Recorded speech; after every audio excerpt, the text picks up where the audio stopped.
Good morning. आज हम revolution of the liberal से स्टार्ट करते हैं। देखो 1848 में यूरोप के बहुत सारे देशों में एक तो पुअर, अनएम्प्लॉयड और भूख से मरने वाले किसान, इन लोगों का रिवोल्ट तो चल ही रहा था। इसके साथ ही साथ एक ऐसा रिवॉल्यूशन भी चल रहा था यूरोप में जिसको लीड करने वाले थे एजुकेटेड मिडिल क्लास। तो एजुकेटेड मिडिल क्लास का रिवॉल्यूशन भी चल रहा था। फरवरी 1848 में फ्रांस में जो भी चेंजेस हुए उसमें उसका नतीजा हुआ मोनार्क को हटा दिया गया। देश में एक रिपब्लिक की स्थापना हुई जो कि यूनिवर्सल मेल सफरेज।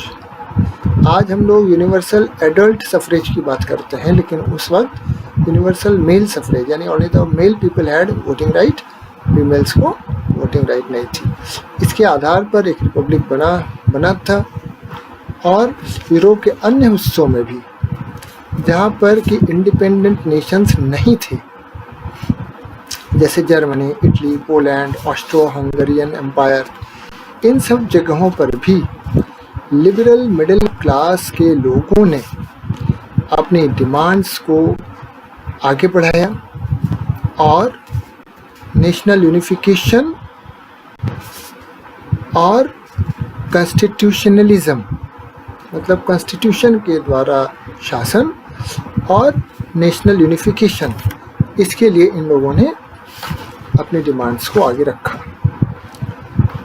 और समाज में एक अनरेस्ट था, एक असंतोष की भावना थी जिसका इन्होंने फ़ायदा उठाया और एक इंडिपेंडेंट नेशन स्टेट की डिमांड को आगे रखा, जिसमें एक कॉन्स्टिट्यूशन होगा, प्रेस की आज़ादी होगी और फ्रीडम ऑफ एसोसिएशन भी मिलेगा उनको। ऐसी डिमांड्स को उन्होंने आगे रखा। अब देखो जर्मन रीजन्स की अगर बात करें, हम जर्मनी तो नाम नहीं ले सकते इस वक्त क्योंकि जर्मनी यूनिफाइड था ही नहीं, लेकिन जर्मन रीजन्स में बहुत सारे पॉलिटिकल एसोसिएशंस थे जिसके मेंबर मिडिल क्लास के लोग थे, प्रोफेशनल्स, बिजनेसमैन, कुछ प्रॉस्पेरस किसान भी थे, आर्टिसंस, कारीगर भी थे। ये लोग फ्रैंकफर्ट में इकट्ठा हुए और इन्होंने एक ऑल जर्मन नेशनल असेंबली के लिए वोट करने का डिसाइड किया। 18 मई 1848 को 831 इलेक्टेड रिप्रेजेंटेटिव्स जो हैं ये फ्रैंकफर्ट पार्लियामेंट में, जो कि चर्च ऑफ सेंट पॉल में ऑर्गेनाइज हो रही थी, वहाँ पर ये लोग गए, इकट्ठे हुए। इन्होंने एक कॉन्स्टिट्यूशन बनाया जर्मनी का जिसका हेड तो मोनार्क होगा, लेकिन वो ऑटोक्रेटिक मोनार्क नहीं होगा, वो पार्लियामेंट के हिसाब से चलेगा, पार्लियामेंट के द्वारा बनाए गए नियमों का पालन करेगा। और जब फ्रेडरिक विल्हेम IV, जो कि प्रशिया का राजा था उस वक्त, इसको जब इन शर्तों के साथ क्राउन पहनाने की कोशिश की गई तो उसने इनकार कर दिया। उसने सोचा कि हम ऐसा राजा बनने से फ़ायदा क्या है कि मेरे हाथ में तो पावर ही नहीं रहेगा, तो उसने रिजेक्ट कर दिया और अन्य विरोधी मोनार्क के साथ जाके खड़ा हो गया। Opposition of aristocracy and military became very strong. Parliament की जो बेसिस थी वो ख़त्म हो गई। पार्लियामेंट में मिडिल क्लास के लोग डोमिनेट कर रहे थे, जो कि वर्कर्स की डिमांड को रेजिस्ट कर रहे थे, नहीं चाहते थे आगे लाना, आर्टिसंस की डिमांड्स को नहीं आगे ला रहे थे and they lost their support. अंत में कुल मिला के ऐसी अव्यवस्था की सिचुएशन आई कि आर्मी को बुला लिया गया, असेंबली को ब्रेकअप कर दिया गया। तो ये सारा प्रयास एक तरह से फेल हो गया। तो अब ऐसी कंडीशन में जर्मन स्टेट्स की बात थी ये तो। पॉलिटिकल राइट्स टू वुमेन, ये जो इश्यू था ये बड़ा कंट्रोवर्शियल था लिबरल मूवमेंट में भी। देखो, लिबरल मूवमेंट में बड़ी संख्या में वुमेन ने पार्ट लिया था। इन्होंने वुमेन ने अपने पॉलिटिकल एसोसिएशंस बनाए थे, इन्होंने अपने न्यूज़पेपर फाउंड किए थे, इन्होंने पॉलिटिकल मीटिंग्स में भाग लिया था, डेमोन्स्ट्रेशंस में भाग लिया था। लेकिन इन सब के बावजूद इनको वोटिंग राइट नहीं दिया गया। Voting right was denied to them. और ये हम फ्रैंकफर्ट पार्लियामेंट जब हुई in the church of saint Paul, तो इसमें तुम देख सकते हो कि जो सेंट पॉल में ऑर्गेनाइज हुई थी, तो वहाँ पर वुमेन को तुम देखो केवल ऊपर गैलरी में खड़े हुए दिखाया गया है। इसका मतलब है कि they were only allowed to be audience, they were not allowed to take part in any discussion or in actions। उन्हें केवल ऑडियंस के रूप में परमिशन मिला था, ऑब्जर्वर्स के रूप में, और इसीलिए उनको नीचे रखने की ज़रूरत महसूस नहीं हुई। They were allowed to stand on the first floor. Conservative forces जो थी, इन्होंने लिबरल मूवमेंट्स को दबा तो दिया 1848 में, जैसा कि अभी हमने पढ़ा जर्मन स्टेट्स में। लेकिन कंजर्वेटिव रूलर्स को ये भी समझ में आ गया था कि अब वो पहले वाली सिचुएशन नहीं है, ये पुराने ऑर्डर को वापस नहीं ला पाए। तो उनको ये समझ में आ गया कि साइकिल ऑफ रिवॉल्यूशंस और रिप्रेशंस को अगर ख़त्म करना है तो हमें लोगों को कुछ कंसेशंस देने होंगे। लिबरल नेशनलिस्ट रिवॉल्यूशनरीज को कुछ तो कंसेशन देने होंगे, तभी उनके रिवॉल्यूशंस और रेडिकल मेथड्स कंट्रोल हो पाएंगे। तो इसी का नतीजा हुआ 1848 के बाद जो सेंट्रल और ईस्टर्न यूरोप के जो ऑटोक्रेटिक रूलर्स थे, उन्होंने अपने यहाँ कुछ चेंजेस इंट्रोड्यूस करने स्टार्ट किए, जो कि वेस्टर्न यूरोप में 1815 के पहले हो चुके थे। तो क्या क्या चेंजेस किए गए? सर्फडम यानी कि दास प्रथा को ख़त्म कर दिया गया, बॉन्डेड लेबर को ख़त्म कर दिया गया, हैब्सबर्ग एम्पायर्स में भी और रशिया में भी। इसी तरह हैब्सबर्ग रूलर्स ने अपने नागरिकों को, हंगेरियंस को, जहाँ पर इसने अपना राज्य बना के रखा था, उनको ज़्यादा ऑटोनॉमी दी, ज़्यादा आज़ादी दी, स्वाधीनता दी। अब हम लोग यूनिफिकेशन ऑफ जर्मनी की बात करेंगे। देखो, 1848 के बाद यूरोप में नेशनलिज्म की जो भावना थी, वो डेमोक्रेसी और रिवॉल्यूशन के साथ जो उसका जुड़ा हुआ नेचर था वो अलग हो गया। यानी कि अब डेमोक्रेसी से दूर होती गई नेशनलिज्म की feeling. Now the nationalism began to change into absolute nationalism, यानी कि हमारा ही देश सबसे अच्छा है, हमें अपने देश से प्रेम है, लेकिन दूसरे देश गलत हैं, they do not have any right to exist, इस तरह की फीलिंग। तो एक बार मिडिल क्लास जर्मन्स ने 1848 में जर्मनी को यूनाइट करने की कोशिश की थी, लेकिन उनके इस प्रयास को दबा दिया गया। किसने दबाया? वहाँ के मोनार्क, मिलिट्री और large land owners of Prussia, जिन्हें कहा जाता है जंकर्स। तो इन लोगों ने इस रिवॉल्यूशन को और यूनिफिकेशन ऑफ जर्मनी के प्रोसेस को कंप्लीट नहीं होने दिया। तो अब इस रिवॉल्यूशन के अनसक्सेसफुल होने के बाद जर्मनी के यूनिफिकेशन की जिम्मेदारी आ गई प्रशिया पर। प्रशिया ने इस प्रोसेस को आगे बढ़ाया। प्रशिया ने अपनी आर्मी का सहारा लिया और प्रशिया के चीफ मिनिस्टर थे ऑटो वॉन बिस्मार्क। इन्हें जर्मन यूनिफिकेशन का आर्किटेक्ट कहा जाता है, क्योंकि इनके बिना जर्मन यूनिफिकेशन हो नहीं सकता था। तो इन्होंने प्रशियन आर्मी और अपनी ब्यूरोक्रेसी यानी अपनी कूटनीतिक चालों के माध्यम से इन्होंने जर्मनी को यूनाइट करवाया। उसके लिए 7 इयर्स तक युद्ध लड़े गए। 3 wars were fought during a period of 7 years। और ये 3 युद्ध ऑस्ट्रिया, डेनमार्क और फ्रांस के साथ लड़े गए। और इसके साथ ही जब ये 7 इयर्स के बाद जब ये युद्ध ख़त्म हुआ तो प्रशिया की विक्ट्री हुई, बिस्मार्क की विक्ट्री हुई और जर्मनी के यूनिफिकेशन का प्रोसेस कंप्लीट हुआ। जनवरी 1871 में प्रशिया के जो राजा थे विलियम I, उनको यूनाइटेड जर्मनी का एम्परर डिक्लेयर किया गया। अब हम आते हैं इटली के यूनिफिकेशन पर। जस्ट लाइक जर्मनी, इटली की भी हिस्ट्री कुछ ऐसी थी। Italy during the middle of the 19th century, Italy was also divided into 7 states। Italy के 7 पार्ट्स थे। Italy was divided into 7 states, जिनमें से केवल एक स्टेट ऐसा था, सार्डिनिया पीडमोंट, जो कि इटालियन रूलर के अंडर में था।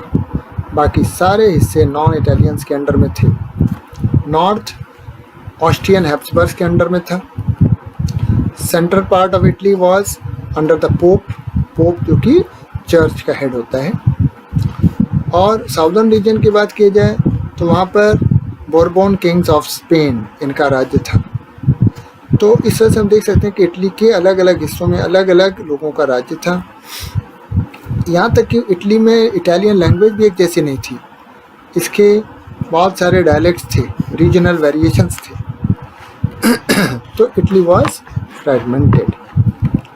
1830 के पीरियड में गुसेप्पी मैज़िनी का नाम तुम पहले भी पढ़ चुके हो। ये इटली का एक रिवॉल्यूशनरी था। तो 1830s में मैज़िनी ने एक प्रोग्राम स्टार्ट किया इटली के यूनिफिकेशन के लिए। उसने एक सीक्रेट सोसाइटी भी बनाई थी जिसका नाम था यंग इटली, अपने गोल्स को पूरा करने के लिए। 1831 में और बाद में 1848 में 2 बार इटली को यूनाइट करने के लिए रिवॉल्यूशंस भी किए इसने, लेकिन ये दोनों अनसक्सेसफुल रहे। अंत में इटली के यूनिफिकेशन की जिम्मेदारी सार्डिनिया पीडमोंट पर डाली गई, क्योंकि वहाँ के जो एम्परर थे वो इटालियन थे।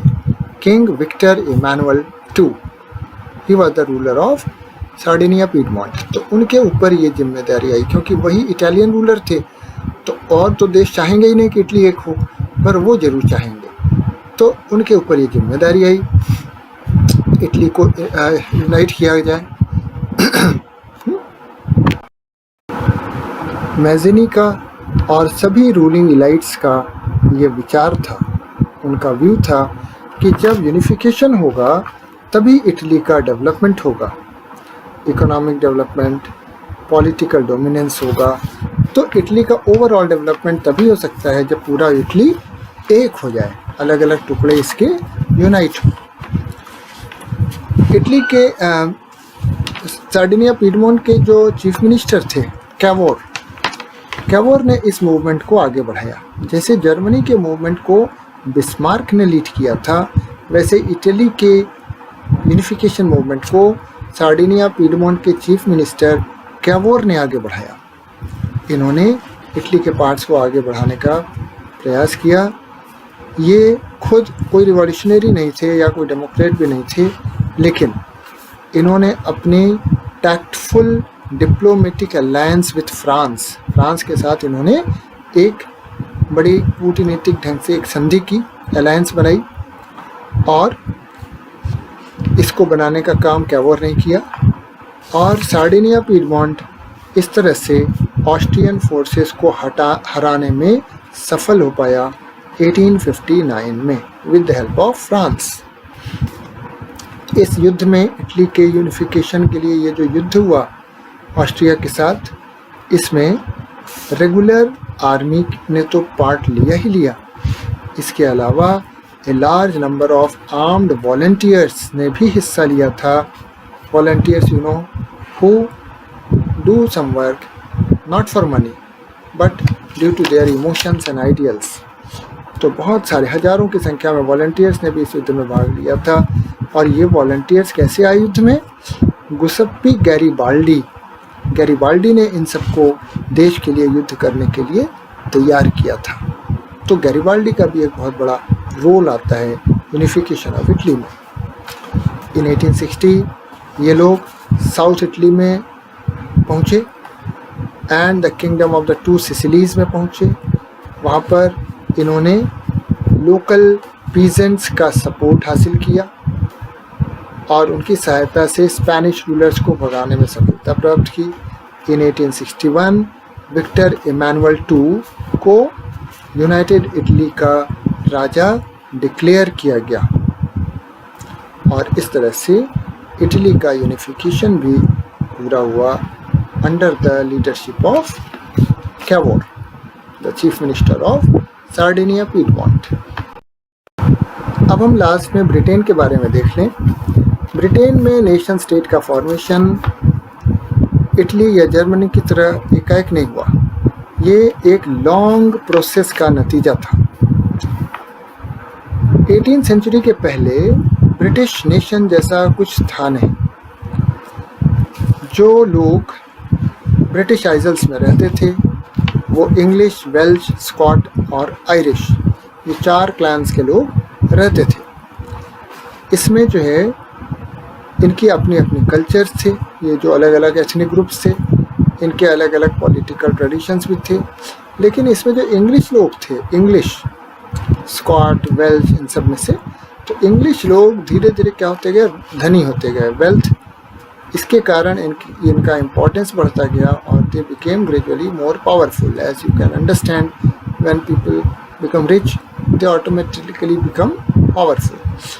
तो वेल्थ के कारण ये धीरे धीरे पावरफुल होते गए और इनका प्रभाव स्कॉटलैंड, आयरलैंड सब पर बढ़ता गया। इंग्लिश पार्लियामेंट जो थी, इंग्लिश पार्लियामेंट, इसने 1688 में पार्लियामेंट ने पावर लिया था मोनार्की से और ये इंग्लिश पार्लियामेंट की बात थी और ये काफ़ी पहले की बात थी। अब एक्ट ऑफ यूनियन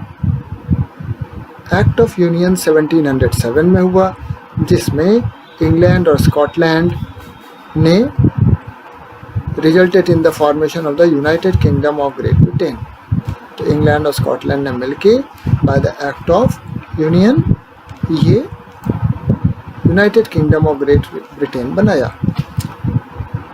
देखो, इंग्लैंड, स्कॉटलैंड, आयरलैंड, हर जगह क्रिश्चियन लोग थे अधिकतर। क्रिश्चियंस में 2 सेक्ट्स होते हैं, प्रोटेस्टेंट एंड कैथोलिक्स। तो इंग्लैंड में प्रोटेस्टेंट्स थे और स्कॉटलैंड में कैथोलिक्स थे। आयरलैंड एक ऐसा स्टेट था जिसमें दोनों मिले हुए थे, ठीक है। तो इंग्लैंड में प्रोटेस्टेंट्स थे तो इन्होंने स्कॉटलैंड को मिलाया, तो वहाँ के जो कैथोलिक्स लोग थे उनका काफ़ी एक्सप्लॉयटेशन किया गया, उनके साथ काफ़ी भेदभाव भी किया जाता था, प्रोटेस्टेंट्स को बड़ी रियायतें दी जाती थी। Anyhow both were united and United Kingdom of Great Britain की स्थापना हुई। ब्रिटिश आइडेंटिटी बढ़ती गई, ब्रिटिशर्स का, इंग्लिश लोगों का पावर बढ़ता गया। स्कॉटलैंड जो था इसकी अपनी कल्चर और इसकी जो आइडेंटिटीज़ थी उनको धीरे धीरे सप्रेस करते गए ब्रिटिश लोग। कैथोलिक्स जो स्कॉटलैंड में रहते थे उनको सप्रेस किया गया और इस तरह से प्रोटेस्टेंट ने अपने आप को हाईलाइट किया। उन लोगों को अपनी गैलिक लैंग्वेज भी नहीं बोलने दिया जाता था। और कुल मिला के हम कहेंगे कि ऑल्दो ग्रेट ब्रिटेन की स्थापना तो हो गई, United Kingdom of Great Britain, लेकिन स्कॉटलैंड के लोगों का उसमें काफ़ी एक्सप्लॉइटेशन होता था। इसी तरह आयरलैंड के साथ भी किया गया। तो हमने बताया कि आयरलैंड में कैथोलिक और प्रोटेस्टेंट दोनों तरह के लोग थे। तो वहाँ पर जो प्रोटेस्टेंट थे उनको तो इंग्लिश लोगों ने सपोर्ट किया और कैथोलिक्स का अपोज किया, उनको दबाया, और इस तरह से आयरलैंड को भी इसमें मिला लिया गया। और इसके पहले एक रिवोल्ट हुआ under the Irish leader Wolfe Tone, और उसके यूनाइटेड आयरिशमैन के अंडर में एक रिवोल्ट हुआ 1798 में, लेकिन ब्रिटिशर्स ने इस रिवोल्ट को दबा दिया और उसके बाद ही आयरलैंड को भी यूनाइटेड किंगडम में इनकॉर्पोरेट कर दिया गया, मिला दिया गया इन 1801, और इस तरह से एक ब्रिटिश नेशन की स्थापना हुई। सिंबल्स ऑफ न्यू ब्रिटेन जो थे वो डेवलप किए गए, तुम पहले भी पढ़ चुके हो, फ्रांस में जैसे ट्राई कलर्ड फ्लैग, तो ब्रिटेन में भी जब ये यूनाइट हो गया, स्कॉटलैंड आयरलैंड सब मिला के एक साथ, तो इनका अपना सिंबल द ब्रिटिश फ्लैग, जिसको नाम दिया गया Union Jack, national anthem of Britain God save our noble king, और इंग्लिश लैंग्वेज, ये सभी चीज़ें, तीनों चीज़ें वहाँ की आइडेंटिटी बनी। और इस तरह Great Britain also became a United Nation state.